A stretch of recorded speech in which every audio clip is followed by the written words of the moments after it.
I'm going to be reading out of Mark chapter 5. I'm going to read verses 21 through 34, and I titled this Pressing Through. And I have found that maybe, 9 times out of 10, when a pastor or preacher presents something, it's because they went through something themselves that week or had some difficulty, and, they talked to the man upstairs, and the man upstairs showed him a few things, and that's how sermons get written, And so this is what this was for me. I haven't had it's been a rough week. I'm just going to be honest. Not every day is, how you have those days where you just jump out of bed and you're just excited to face the day. I mean, most of the time it's like that, but there are some days where, things happen at work or whatever, and it's just not very pleasant, Maybe it's just me, But, so I'm going to read Mark 5:21. And when Jesus had crossed over again in the boat to the other side, a great multitude gathered around him, and he stayed by the seashore. And one of the synagogue officials named Jairus came up, and upon seeing him, fell at his feet and entreated him earnestly, saying, "My little daughter is at the point of death. Please come and lay your hands on her, that she may get well and live." And he went off with him, and a great multitude was following him and pressing in on him. And a woman who had a hemorrhage for 12 years, other translations will read had an issue of blood or a flow of blood, depending on your translation, and had endured much at the hands of many physicians, and had spent all that she had, and was not helped at all, but rather had grown worse. After hearing about Jesus, came upon in the crowd behind him and touched his cloak, for she thought, "If I just touch his garments, I shall get well." And immediately the flow of her blood was dried up, and she felt in her body that she was healed of her affliction. And immediately Jesus perceived in himself that power proceeded from him had gone forth, turned around in the crowd and said, "Who touched my garments?" And his disciples said to him, "You see the multitude pressing in on you, and you say, 'Who touched me?'" And he looked around to see the woman who had done this, but the woman, fearing and trembling, aware of what had happened to her, came and fell down before him and told him the whole truth. And he said to her, "Daughter, your faith has made you well. Go in peace and be healed of your affliction." So what's happening here? So he meets Jairus, and Jairus is like, "Hey, my daughter is sick. Can you do something?" So that's just a little background. But I want to focus in on that woman here. So a few things stand out. The first one was she had an issue. She had a problem. We all have problems. But the difference is, it's not so much what happens to us, but how we react to it. Okay? So this is going to show here a positive reaction here. So the first point is, what is that? Cricket? Oh, I was like, you got crickets in this church, man. You got the plagues in here. You got crickets in his pocket. It's all right. So she had a problem. She wasted all that she had. So she wasted all of her time, all of her money, and she grew worse. Now, I'm not saying don't go to the doctor. I'm not saying God doesn't use doctors. I believe God does use doctors. I believe that God can use a doctor. God can heal you right there where you're sitting. I mean, people get healed different ways, and that's what I believe, right? So I'm not throwing the doctors under the bus. I'm just saying she spent all that she had, all of her time, her money, all of her own efforts, okay, to fix the situation. and nothing happened. See, sometimes we have our difficulties that life brings us, whatever they are, whether it's family, home, whatever. And I know myself, I started to think, this is how I'm going to fix this. Maybe nobody else does that, maybe just me. This is how I'm going to fix this. And, maybe instead of saying, this is how I'm going to fix this, maybe the question should be, Jesus, how do I fix this? What do I do? Because, we get caught up in the moment, so you just want things resolved fast, quick, and in a hurry, and that's me. And sometimes, not sometimes, all the time, we should do it God's way, right? And so you have this woman with this difficulty, and she's trying to solve it herself, right? And so then she hears about Jesus, right? She heard about him. He's in the crowd. So then we have this crowd, right? So in this crowd you have, we would say this is a crowd, right? It is. It is. It is a crowd. It is. There's more than 3 of us. Exactly. So there's a crowd. 3 is a crowd, right? But it's like, you ever been to like a Texans football game or an Astros game or just a Christmas at grandma's, everybody's there in this little 3-bedroom house, so you're squeezed in there, I remember when I was a kid, I would go to my grandma's for Christmas, and she had this little 2-bedroom apartment, so everybody was at grandma's. And I always spent the night at grandma's because I was her favorite. And I kid you not, one Christmas, I think I was over on the floor on a pallet, by the pantry or something, with blankets and my pillows. So it's crowded. There's this crowd, and it wasn't as easy as just coming up here, here's Pastor David, and this is easy, right? No. There's thousands, hundreds, I don't know how many people there. So, and she's got this issue going on, right? So, it wasn't that much easier. So you've got the crowd, you've got this issue thing going on. So what does she have to do? She has to work her way through the crowd, push people out of the way, probably, right? And just she had to do whatever she had to do to get to Jesus. There was no easy fix. And I think I've said this before. We live in a society where, we want a quick fix for everything. Microwave, exactly, microwave. I saw a video once, this kid he put a Hot Pocket in the microwave. So it's 2.5 minutes. So it was going, and it got to there's 15 seconds left. He got mad, so he unplugged it and threw it out, and he beat it with a baseball bat. He was out there. So my point in that is he wasn't very patient, and sometimes neither are we. And we live in a generation where everything's quick, easy, click of a button. Who shops on Amazon? Right? Who does their Kroger pickups online? Anybody do that? That's a wonderful thing. Kroger online. You just go on there, you make your list. You don't have to go to the store. It is. It changed my wife's life. She just drives up with all 4 kids and just pops the trunk, and they come out and they bring you groceries. It's awesome. Or DoorDash. Anybody hear DoorDash? Yeah. So for Valentine's Day, man, we played it smart. We didn't go anywhere.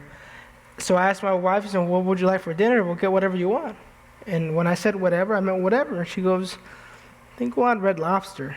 I said, okay, well, I can go get it or whatever. She goes, no, we'll DoorDash it. So she found a coupon, DoorDash brought it, you paid them their tip or whatever. So, well, worth it. Don't have to go, drive, get in line. It's just right to my doorstep. Ate dinner in my pajamas. It was great. But we live in that kind of a generation. That's a mentality. Now, maybe not some of you that are, I'm not going to say older, wiser. Some of you that are wiser, I said wiser. Some of you, wiser, right? You you didn't have it rough. It wasn't as easy. Like you could say life was a little harder. It wasn't as we didn't have the conveniences that we have today. And that's the kind of generation we have. That's the mentality we have. So she had to work her way through the crowd. Yep. So then finally, she touches his garment. And it says she felt power come from that. Okay? My God. And what did I get from that when I read that for the billionth time? That's our source. Yes, sir. That's our source right there. We spend a lot of time or a lot of money and other things, like this lady, not realizing that my source is Jesus, my source is God, and that's where I need to run to. You know, we get distracted by all these different things, or all these other things that present themselves, and some counterfeit things, and maybe they help us for a moment, but it's not going to last very long. And we need to hold on to Jesus. And it was kind of funny whenever it says that he says he felt power come from him, right? And so he turns around, he's like, "Who touched me?" And they're like, "What do you mean he touched you?" It's not like it was him and 4 people, right? Like it wasn't a process of elimination. It was like a multitude. What do you mean who touched you? And she had to press through the crowd. So she received her healing. But here's what I want to drive home here for the next several minutes here. Is that sometimes we have to do some work. Yeah. You know, I remember I was at a prayer meeting once at this church, okay? And this guy was wanting prayer for diabetes. Okay, what's wrong with that? Well, yeah, let's pray for him, right?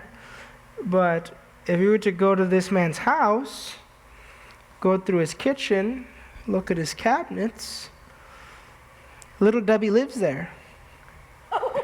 You know? So, what am I saying?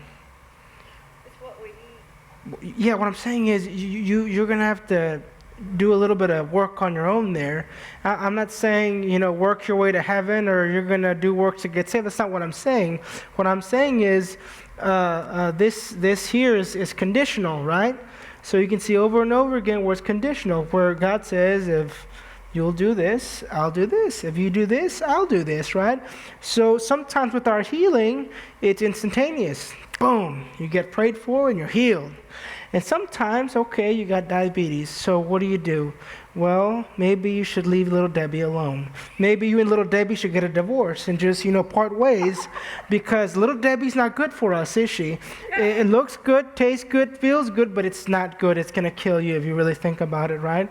So sometimes there's work involved, and we have to remember that. We have to change our habits, our thought processes. Whatever your situation is, whatever your problem is, you need to look at it through God's eyes. Sometimes we create our own problems. We create them ourselves. That wasn't the case here. The case here is 12 years, I think it says, if I remember correctly. Let me go back there. So verse, where is it? Okay, 25. Yeah. And a woman who had had a hemorrhage for 12 years and had endured much at the hands of many physicians and had spent all that she had, was not helped at all, but rather had grown worse. 12 years is a long time. Yeah. It's a long time. And what's one thing you can't get back? Time. Or words, we say, right? But in this case, it was time. 12 years. I mean, you would think after, I don't know, I don't think it would take me 12 years, but sometimes it takes people longer than others, but 12 years with this issue, and she was frustrated. She was, I'm I'm at the end of my rope here. What do I do? She came across Jesus. That's what I need. What do I need to do to position myself to have that? The great news is it's free. Doesn't cost you any money. It doesn't. It's free. All you have to do is ask and talk and speak, and he's there. We just make it harder than what it is.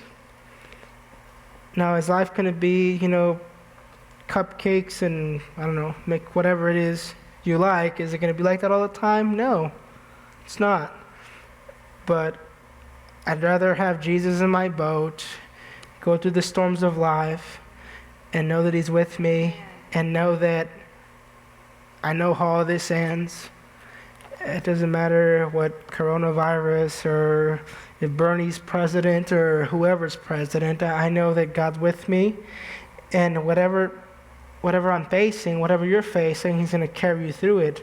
But we have to be willing, we have to understand that we're going to have to press through some things to get ahead. It's like, if you're stuck and there's just weeds around you or whatever, and what do? You gotta get around that. How do you do that?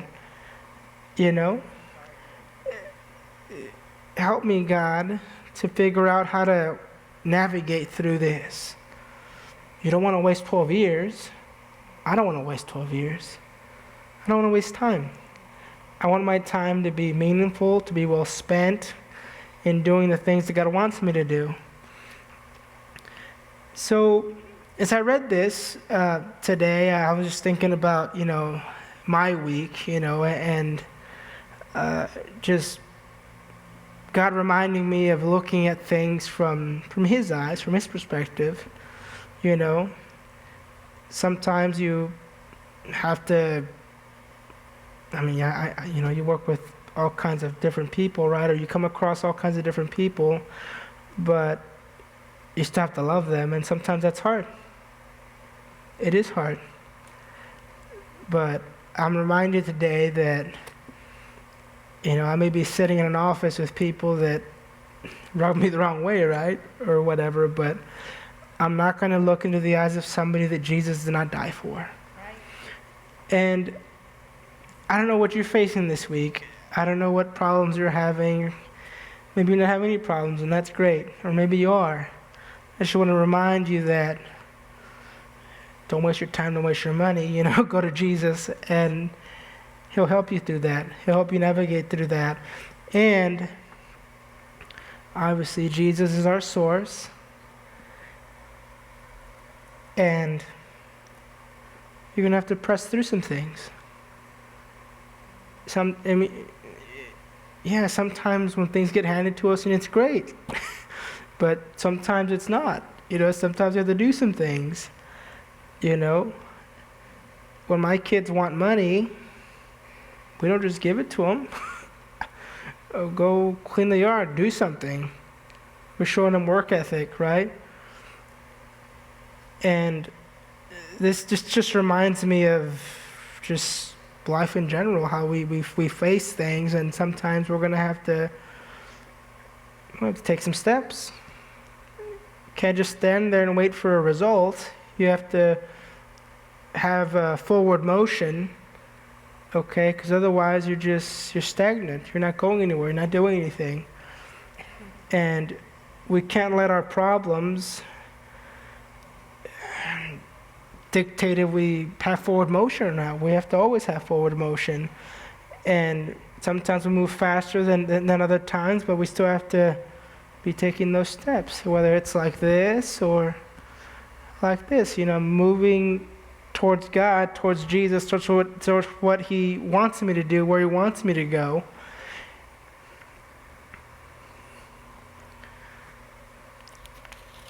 I didn't do this the last couple of times, but does anybody have a prayer request